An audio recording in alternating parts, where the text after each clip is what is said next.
Podsjeća na bele čupavce, ali sa kremom između. Mekan, bogat i neodoljiv. Najlepši kolač sa kokosom. Tako da odmah krećemo sa pripremom. Biće vam potrebno 6 jaja,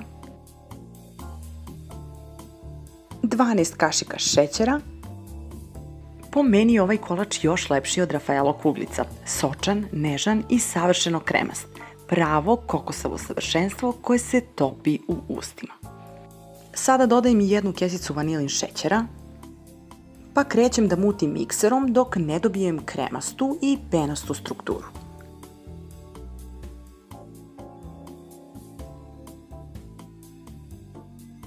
Ako volite kolače sa kokosom, ovaj morate probati jer je mek, kremast, sočan i nestaje za tren. Jednostavan je za pripremu, a ukusan je kao da ste ga kupili u poslastičarnici.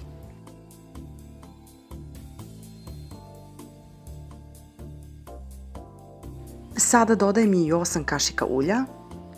Ovo je recept moje svekrve i ona uglavnom priprema ovaj kolač za slavu, dok sam ja zadužena za sitne kolače. Nežan krem između ga čini još bogatijim, podsjeća na bele čupavce, ali je još lepši. Jako je bitno da se nakon dodatog ulja ponovo umuti mikserom, tako da će kora biti mekana i vazdušasta, neće se mrviti i ostaće sočna i nakon pečenja.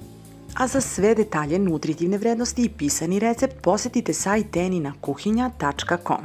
Sada dodajem i 12 kašika brašna.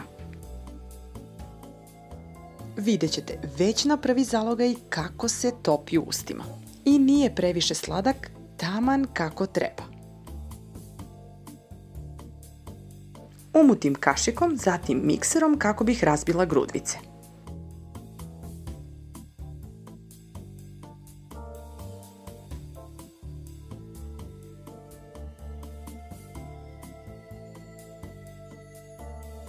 Sada veću tepsiju koja ide uz rernu blago ću nauljiti. Ulje dobro razmazujem četkicom.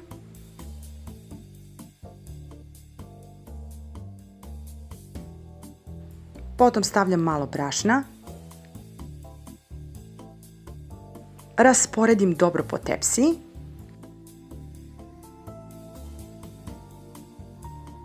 I prethodno umućenu smesu razlijem.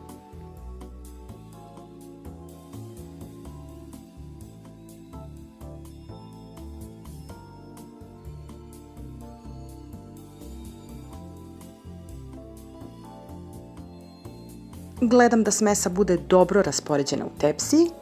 Rerna je uključena na 170 stepeni i kora se peče na toj temperaturi nekih 15 minuta. Kora je gotova i dok se hladi prelazim na pravljenje fila. U jednu dublju činiju sipam 100 ml hladnog mleka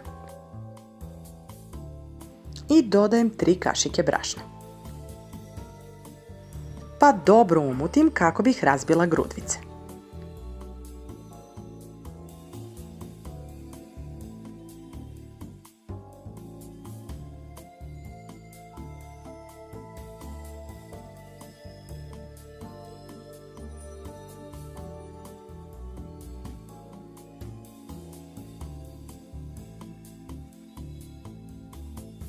Sada u šerpu sipam 200 ml mleka i dodajem 3 kašike šećera. Za još lepši miris i ukus dodajem 1 kašičicu vanila arome.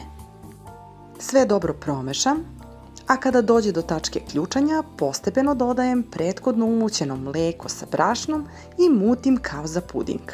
Odmah smanjujem vatru na srednju temperaturu i fil se kuva u stalno mešanje nekih 5 minuta. Mora biti gladak, bez grudvica.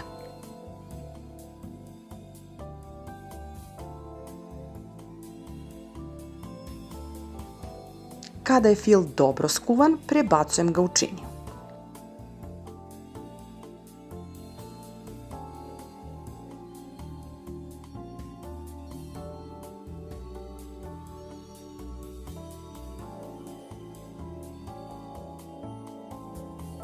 Stavljam prijanjujuću foliju i ostavljam da se hladi.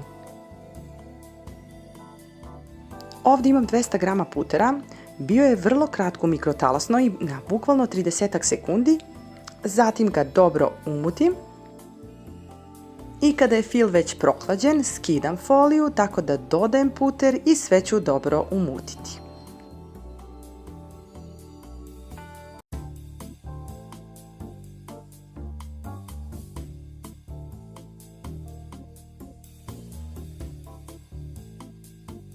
Fil mora biti kremast, bez grudvica i sve dobro sjedinjeno. Ovaj recept zaista ima dušu, pravo uživanje u pripremi i mirisima koji vraćaju u detinjstvo. A kada fil već dobije strukturu pudinga, gotov je. Po meni je ovaj kolač jedan od lepših koje sam probala. Kremast, pun kokosa i topi se ustima.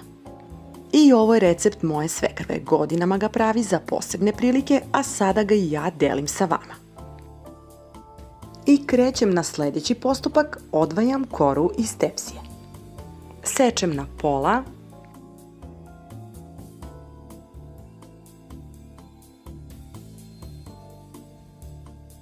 Proveravam da li su kore jednake.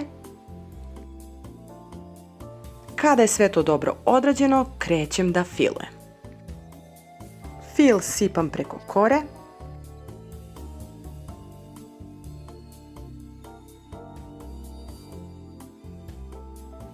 Dobro rasporedim sa svih strana.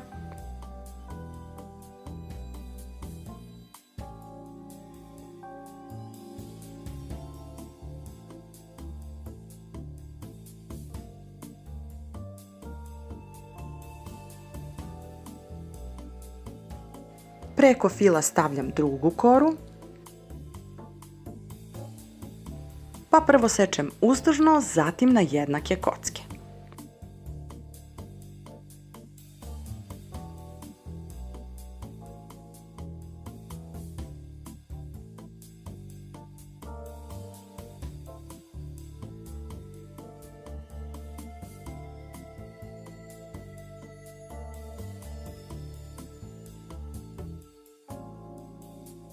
Kada je i ovaj postupak završen, da bi kolač bio izuzetno sočan i mekan, potapat ću svaku kocku u mešavinu 400 ml mleka kao i 1 kašike šećera i 1 kesice vanilin šećera. Šećer je rastopljen, mleko se zagrejalo, bit će vam potrebno i 150 g kokosovog brašna. Sada svaku kocku blago umačem u mešavinu mleka i šećera, pa posipam kokosovim brašnom. I tako ponavljam postupak dok ne utrošim sav materijal. Ovaj kolač je prava kokos fantazija. Svaki zalogaj podsjeća na domaću čaroli iz detinjstva, a recept se prenosi s ljubavlju generacijama.